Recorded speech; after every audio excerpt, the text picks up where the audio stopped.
Eesti statistika väga hästi kajastab seda olukorda. Näiteks eelmise aasta Gallupi uuring näitas selgelt, et umbes 24% töötajatest ütlevad, et ma olen oma tööle pühendunud, mis tähendab seda, et nad tõepoolest pingutavad selle järgmise tasandi eesmärkide nimel, et nad ei keskendu kitsalt ainult oma töölõigule, aga neid päriselt huvitab, et kuhu me selle meeskonnana jõuame, mida me tegelikult koos siin saavutame.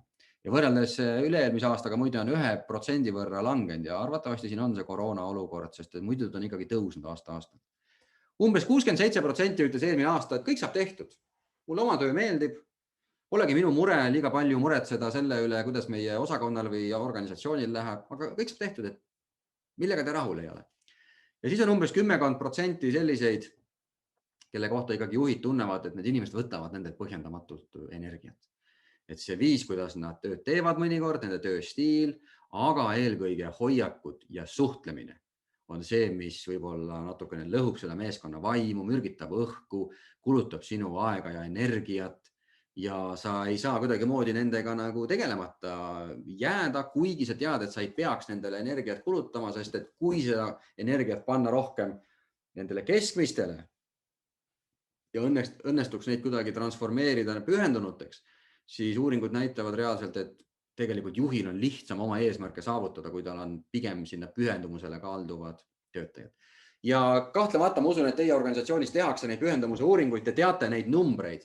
Aga nagu paljud juhid koolitustel on öelnud, et üks asi on need numbrid, mis meile kuskilt HR-is tulevad personaliosakonnast. Oi, näete, kus meil on pühendumuse tase.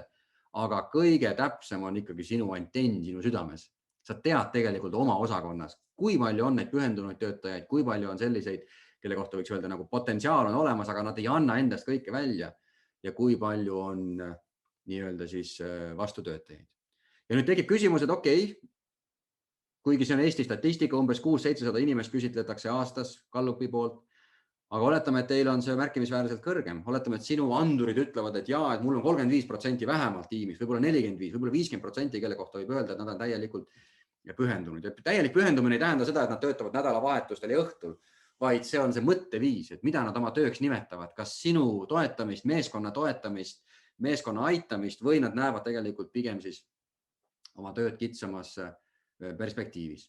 Ja nüüd on küsimus, okei, olgu neid 25, 35, 45, alati saab nagu juurde genereerida. Mida rohkem neid on, seda lihtsam elu sul juhina oleks,